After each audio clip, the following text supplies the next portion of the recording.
You ever walk away from a conversation thinking, wait, how did it turn into that?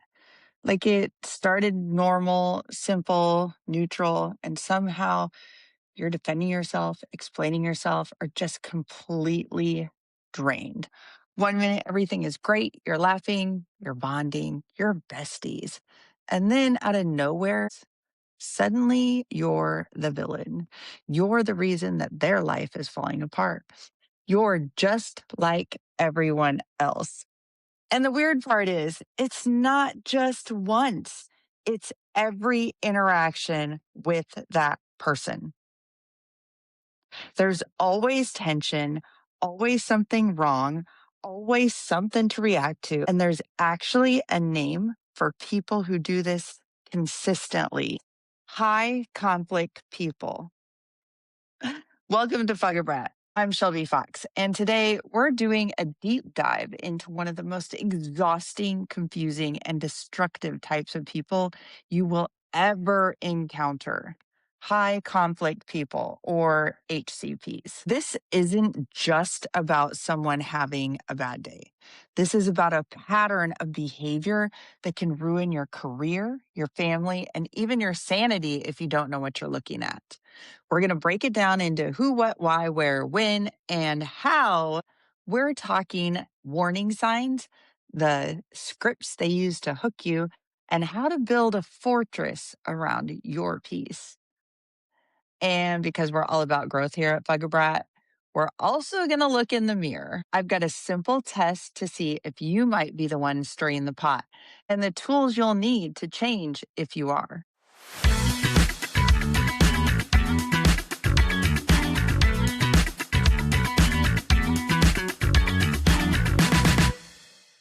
What high conflict means. This concept comes from high conflict personality theory, developed by Bill Eddy. But don't let the word personality throw you. This isn't about labeling someone, it's about recognizing patterns. So, what exactly is a high conflict person? It's not a clinical diagnosis, but it is a behavioral profile that's incredibly predictable once you see it. According to experts like Bill Eddy, the high conflict people are driven by four primary characteristics: all or nothing thinking. They have unmanaged emotions. They engage in extreme behaviors and blaming others. I'm going to go through them one by one. First, there's all or nothing thinking. To a high conflict person, you are either completely good or completely bad, loyal, disloyal, supportive, or against them. There is no middle ground where two things can be true at once. If you agree with them, you are trusted, you are valued, and sometimes even idealized. But the moment something doesn't align, even something small, that perception can flip instantly. And when it flips, it doesn't adjust gradually, it becomes an absolute. You are no longer someone they care about who made a mistake. You are now someone who has wronged them. The relationship doesn't bend, it breaks, and it breaks completely. There's no, we had a disagreement, but we're still okay. In their mind, if you cross them, even unintentionally, you are no longer safe. And once you are placed in that category, it is very difficult, if not impossible, to move back. Psychologically, this often develops as a way to create certainty in situations that feel emotionally unpredictable. If someone is highly sensitive to perceived rejection or betrayal, their brain is constantly scanning for signs that something has shifted. And when it detects even a small inconsistency, it doesn't process it as a minor issue. It processes it as a potential threat. In that moment, the brain is not asking, what else could this mean? It's deciding something is wrong and I need to respond. Holding two truths at once, like I care about this person and I didn't like what they did requires emotional regulation and cognitive flexibility. Without those two, the mind resolves the tension by choosing one side completely. It's not gradual because the system isn't built to operate in gray areas. When someone ties their sense of safety or self worth to others, any perceived misalignment can feel personal. If something feels off, it doesn't register at that moment. It registers as a statement about the entire relationship. And to protect against that discomfort, the brain moves quickly to redefine the person entirely. Everything becomes an absolute because that's what feels safest in the moment, even if it isn't accurate. Second, they have unmanaged emotions. For high conflict people, emotions are not just internal experiences, they become evidence. If they feel hurt, then something hurtful must have happened. If they feel disrespected, then someone must have disrespected them. There is very little separation between feeling and fact. It feels disproportionate as to what actually happened. A neutral comment can be experienced as criticism. A delayed response can be interpreted as rejection. And once that emotional response is activated, it drives the entire reaction. There isn't a pause to question. It moves straight into a reaction. You may be trying to respond to what you actually said or did while they're responding to what they felt. And those two things don't line up. What started as something small expands into something much bigger because the emotion itself has taken over the narrative. Instead of asking, what actually happened, the mind defaults to what I feel must be what happened. There's also a strong connection to threat sensitivity. When someone's nervous system is highly reactive, it doesn't take much to activate a stress response. A small cue, a tone, a pause, a facial expression can be interpreted as something significant. Once that response is triggered, the body moves into a heightened state and thinking becomes more reactive and less reflective. In that state, the goal is not accuracy, it's protection. Emotional regulation is what allows someone to experience a feeling without acting on it.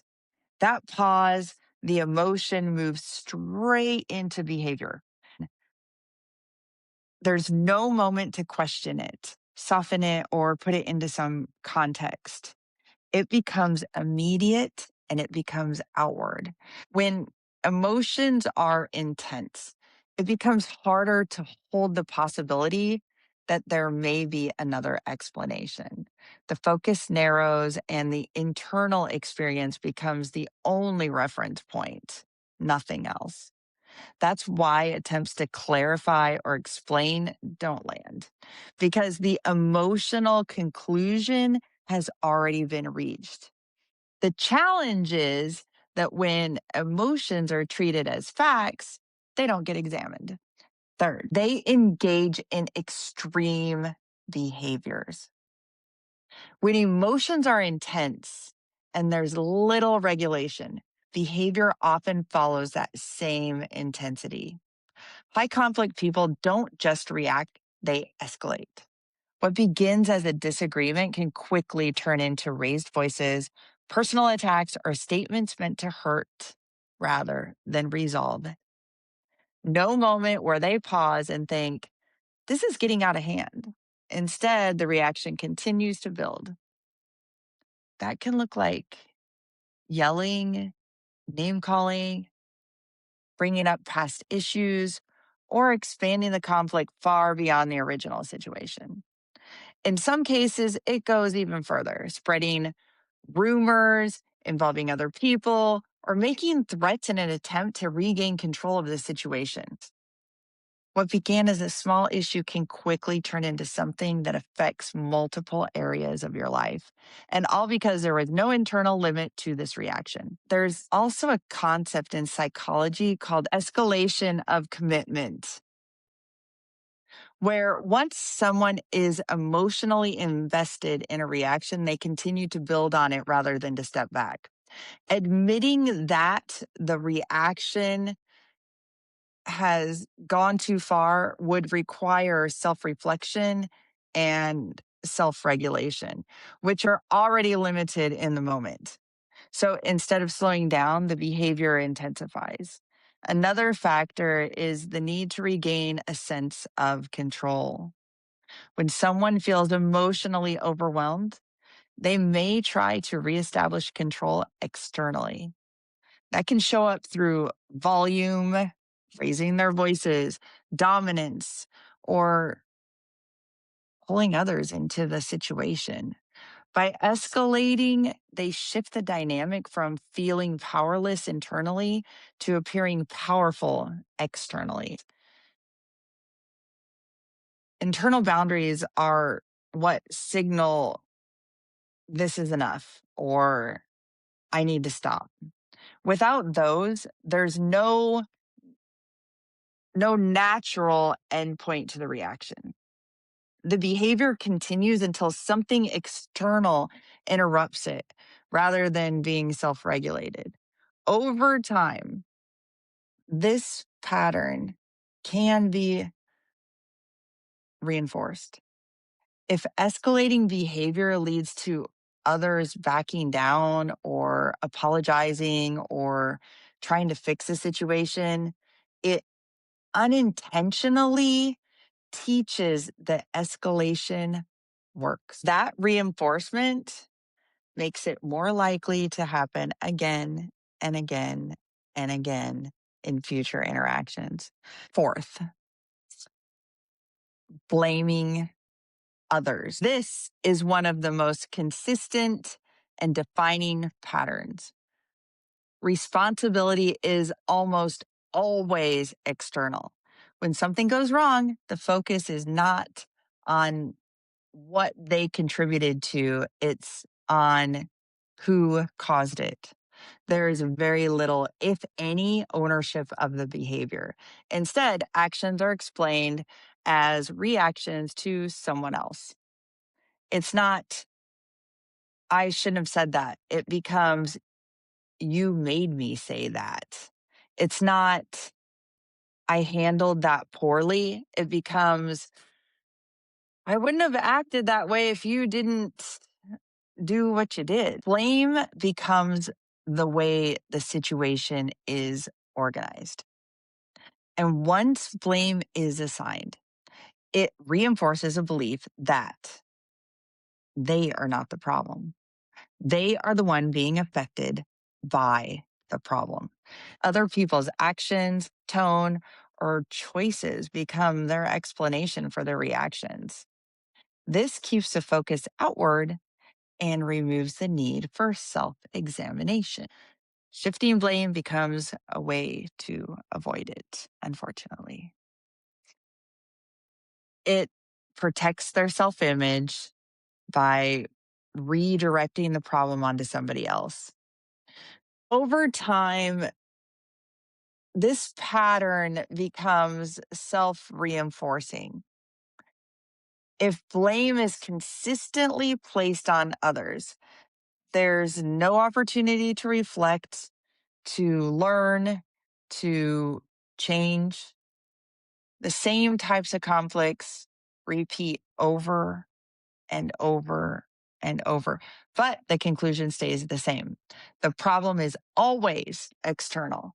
And because that belief is never challenged internally, it continues to shape how every new situation is interpreted. Let's lighten this up for a second, because once you hear these four patterns, you're about to become that person. You know the one. You're sitting there in a completely normal conversation and somebody says something just slightly dramatic, and in your head, without even trying to, you're like, "Oh, there it is." They go from 0 to 10 over something small, and now you're quietly thinking, okay, unmanaged emotions." Then they follow up with, "Well, if you didn't do that, I wouldn't have reacted like this." And now you're just mentally checking boxes like blaming others. Check. Got it. Meanwhile, on the outside, you're nodding, smiling, acting totally normal, but internally you've turned into that full behavioral analyst. It gets even better when you're watching TV or a movie. You're not just watching for the storyline anymore, you're watching for patterns. Someone says one line and you're like, this relationship is not going to last. A character reacts intensely and you're like already predicting what it's about to happen next. You're sitting there thinking, yep, this is about to escalate. And the funniest part is once you've seen it, you really can't unsee it. It's like when someone points out something obvious and now it's all you notice. Except this time it's behavior. Conversations start to look different, reactions start to make more sense. And instead of sitting there confused, wondering what just happened or what you did wrong, there's a moment where you realize, wait, I've seen this before. And that alone makes things feel a whole lot lighter. Now, here's where this gets a little uncomfortable because it's easy to listen to all of this and immediately think of someone else. You're picturing the person, replaying the conversations, connecting all the dots. And you might be right, but patterns like this don't exist in a vacuum. We all have moments where we get reactive, where we misread something, where we escalate faster than we meant to. So instead of just identifying it out there, it's worth taking a second look inward because awareness is what gives you options. If you can see it, you can shift it. If you can catch it, you can change how it plays out next time. Here's a quick self test. Remember, this is not a diagnosis. Ask yourself, do small things feel bigger than they probably are? Do I often feel like people are against me or misunderstanding me? Do you find yourself in the same types of conflicts with different people over and over again? Do I feel a strong urge to defend myself even when no one is attacking? Be honest with yourself. Do you feel like you are almost always the victim in your stories? When someone gives you feedback, is your first instinct to attack them or explain why they're wrong? Do you struggle to see any validity in the other person's perspective during an argument? Do you often regret the intensity of your reactions after the fact?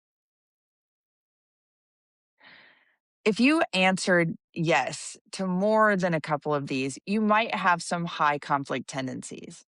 And that's okay if you're willing to do the work. It just means your brain might be wired to detect threats quickly and react fast. Why do they do this? It's easy to just say they're crazy or mean, but it's deeper than that. Most high conflict people are operating from a place of deep shame. They lack the internal structure to handle criticism or even failure. So they project it outward. A simple comment, a delayed response, a shift in tone can get interpreted as a problem that needs to be addressed immediately. On top of that, there's emotional reasoning. This is when the feelings are treated like facts. If something feels intense, It automatically feels important or true, even if the situation itself doesn't match the level of intensity. Instead of seeing situations with nuance, everything gets sorted into extremes. Something is either good or bad, right or wrong. There's no in between space to slow things down or reconsider.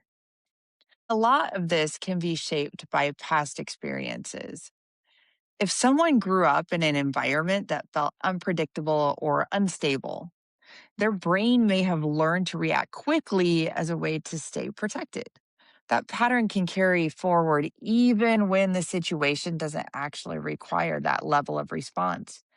Many high conflict people have traits of what we call cluster B personality disorders, things like borderline, narcissistic, or antisocial personalities. They don't have the self reflection chip installed in their brain. So when they look in the mirror, they don't see a person who needs to change. They see a person who is being persecuted. When someone consistently experiences themselves as being wronged or targeted, it shapes how they move through every single interaction. If the internal story is people are against me, then even neutral situations can start to feel loaded. A simple disagreement can feel like betrayal. A boundary can feel like rejection. And once the lens of it is in place, it doesn't take much for things to escalate because there's very little internal pause or self reflection. The focus stays outward. What was my role in this? The attention goes straight to who did this to me? And that shift matters because it means the patterns keeps repeating. The same types of conflicts show up with different people in different places, but feel exactly the same. And over time, people around them start adjusting. They explain more, they walk more carefully, they try to prevent reactions before they even happen. Without realizing it, the environment begins to organize itself around the person that's avoiding conflict instead of communicating clearly. And that's where this starts to show up in everyday life. Now, where do you find these high conflict people? Everywhere, literally everywhere. They are the difficult boss who makes everyone walk on eggshells. They're the family member who ruins every single Thanksgiving with a dramatic outburst. They're the passionate partner who loves you intensely one day and then hates you the next.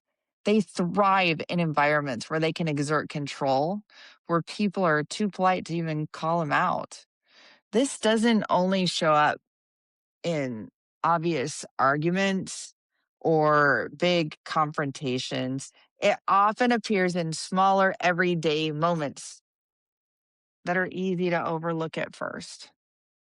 It can come through in text messages, in subtle shifts in tone, in passive comments that seem harmless on the surface, or how feedback is given and received at work. It also shows up in dating, in family dynamics, where emotions and expectations tend to run higher. These patterns can quickly build over time, making interactions feel tense or confusing without a clear reason. And the tricky part is that if you don't recognize a pattern, it can start to feel like you're the problem. You may find yourself over explaining, second guessing, or trying to fix something that never actually came from you in the first place. Now, how do you spot this before it turns into something bigger? The challenge is that it doesn't start with obvious chaos. It usually starts in a way that feels flattering or connecting or even an intense good way. But if you slow it down and listen closely, there are patterns, both in the behavior and in the actual words being used. It often begins with what feels like a strong connection. You might hear something like, "You're the only one who truly understands me." At first, that can feel meaningful. But what's happening underneath is that you're being placed in a very, very specific role. You're not just a friend or a partner. You're being positioned as the one who sees them differently than everyone else. That kind of intensity can create pressure without you even realizing it. Then comes the setup. You'll start hearing things like, "Everyone else in my life has betrayed me." This is important because it gives you a preview of how they interpret relationships. If every past person is described as a problem, a disappointment, or someone who hurt them, it sets a pattern. And without saying it directly, it also sets an expectation that at some point, you may be added to that list. At some point, usually over something small, that shift happens. The tone changes, and you might hear, "I thought you were different, but you're just like the rest." This is where the dynamic flips. There's no gradual transition. One moment you're valued, and the next you're grouped in with everyone who has ever let them down. There's no space for misunderstanding or conversation, just a sudden reclassification. From there, responsibility starts to move away from them and onto you. Statements like, "If you hadn't made me so angry, I wouldn't have said those things," start to show up. This is where behavior gets justified based on emotion. And if you question any of it, reality itself can start to get rewritten. Over time, that can make you second guess yourself more than you trust what you actually experienced. If you start to hear those kinds of phrases repeatedly, it's worth paying attention. People with these patterns often describe their past in very similar ways. They are toxic exes and crazy former friends and a long list of people who wronged them. When every story has the same theme, it's not random, it's a pattern. You find yourself constantly explaining, clarifying, or trying to smooth over things. Arguments don't really resolve, they circle back, repeat, and resurface. And the emotional intensity often feels out of proportion to what's actually happened. If you find yourself in that cycle with that person again and again, that's your signal. It's not about one bad conversation, it's about a repeated pattern that follows the same structure every time. How do you actually protect yourself in this dynamic? The first thing to understand, really understand, is that you cannot change high conflict people. Not with better communication, not with more patience, not with clever explanations. There is nothing you can say or do that will suddenly create self awareness where there isn't any. And the longer you operate as if you can fix it, the longer you'll stay pulled into the cycle that keeps repeating. The only leverage you have is your response. That means your tone, your words, your timing, and your level of engagement. And most importantly, your ability to not get pulled into their intensity. When they escalate, your instinct will be to match it, to defend yourself, to correct them, clarify what you meant, or prove your point. That reaction feels justified, but it is exactly what fuels the situation. High conflict people feed off of emotional energy. The moment you rise to meet them, that interaction expands. So instead, you stay steady, not passive, not disengaged, just regulated. You become one person in the interaction who is not adding heat. From there, you simplify everything. Most people think clarity comes from explaining more, but in these situations, the opposite is true. The more you explain, the more material there is to question, twist, or push against. Long responses invite more responses. So shorten it. You say what needs to be said and nothing more. Clear, neutral, contained. Then comes boundaries without emotion attached to them. Not reactive, not dramatic, not loaded with frustration, just direct. I'm not going to continue this conversation right now. And the important part isn't just saying it, it's following through because boundaries only work when they are consistent. The moment you reopen the conversation, explain yourself, the boundary disappears. It's also critical to let go of the idea that you're going to win the conversation. You're not. These interactions are not structured around resolution, they're structured around reaction. So if your goal is to be understood, to clear things up or to get them to see your perspective, you will likely stay stuck. The goal shifts from resolution to stability. You're no longer trying to fix a conversation, you're trying to keep it from escalating. And sometimes the most effective response is no response. Not every message deserves engagement, not every accusation needs to be corrected. This is where a tool like the BIFF method becomes extremely useful. It gives you a structure to respond without getting pulled in. BIFF stands for brief, informative, friendly, and firm. Brief means keep your response short, not because you don't have more to say, but because more words create more opportunity for conflict. The longer your message, the more angles there are for someone to react to. So cut it down and only use what is necessary. Informative means that you stick to the facts. You remove opinions, emotions, and explanations of intent. High conflict people don't respond to your intentions, they respond to what they can react to. So instead of explaining how you feel or why you did something, you give clear, factual information. Friendly means your tone stays neutral and steady, not overly warm, not cold, not sarcastic, just consistent. If there's even a hint of irritation or defensiveness, it can trigger further escalation. A calm tone lowers the temperature of the interaction. Firm means you close the loop, you set the boundary, and you don't leave space for continued debate. No reopening the topic, no adding just one more thing, no backtracking. You end the exchange clearly. For example, if you receive a message like, "You always ignore me.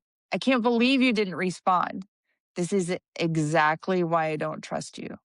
A typical response might be to explain, "I wasn't ignoring you. I was busy. I've had a lot going on." That response invites more conflict. A BIFF response would be, "Thanks for your message. I was unavailable earlier. I'll respond tomorrow." It's brief, it's informative, and it's friendly. And most of all, it's firm. It's not agreeing with another person, and it's not your job to fix their emotional state. It's a way to protect your energy and keep the interaction contained. Alongside this, there's one more principle that matters. Don't jade. Don't justify, argue, defend, or explain. Those responses feel natural, especially when you're being misunderstood or accused of something. But in this dynamic, they don't resolve anything, they extend it. The more you justify, the more there is to argue. The more you defend, the more there is to push against. The more you explain, the more there is to dissect. So you stop feeding the cycle. And once you do that consistently, the entire dynamic starts to shift. not because they changed, but because you did. Here's a real takeaway. Whether you're dealing with a high conflict person or starting to recognize some of these patterns in yourself, this all comes down to awareness and responsibility, not blame, not labeling, responsibility.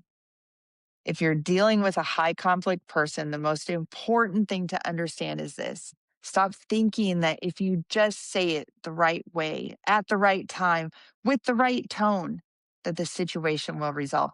Because what you're dealing with isn't a communication gap, it's a pattern. And once you see it as a pattern, you'll stop personalizing it. You stop defending things that don't need defense. You start protecting your energy. You become more intentional with what you respond to. And you start recognizing that not every reaction requires your participation. That doesn't make you cold, it makes you regulated. Some people don't want a resolution, they want a reaction.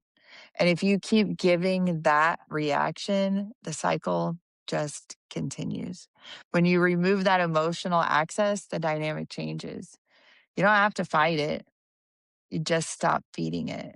Because this also goes the other direction. If you're listening to this and thinking, some of that sounds like me, that's not something to ignore.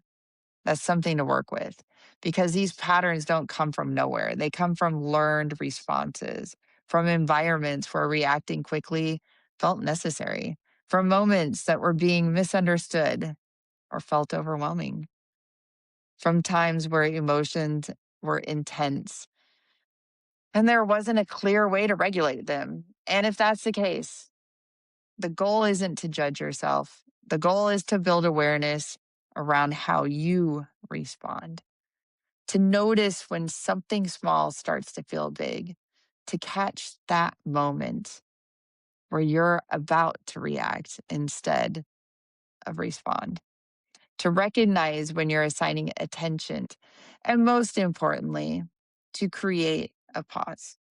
Because that pause is where everything changes. That's where you decide, is this worth escalating? That's how patterns start to change. Not all at once, not perfectly, but consistently.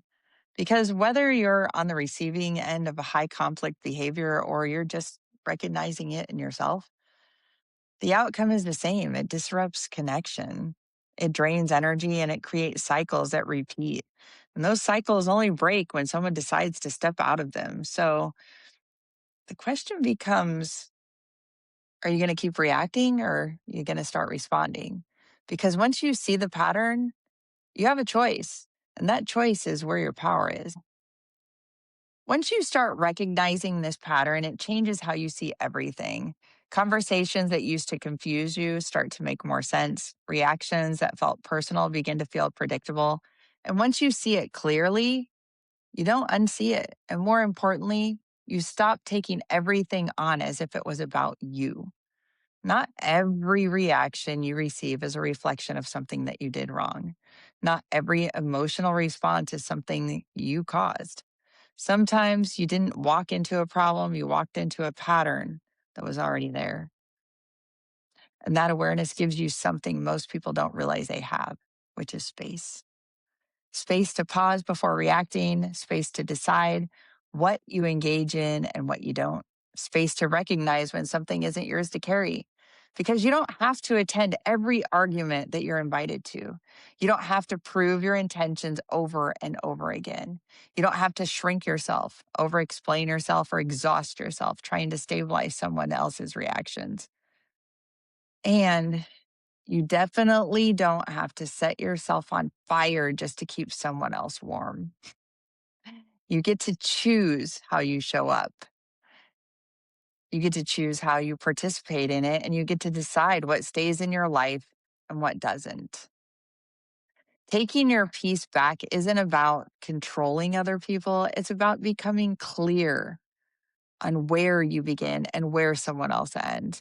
It's about setting boundaries that actually hold. It's about protecting your energy in a way that allows you to stay grounded, even when someone else isn't.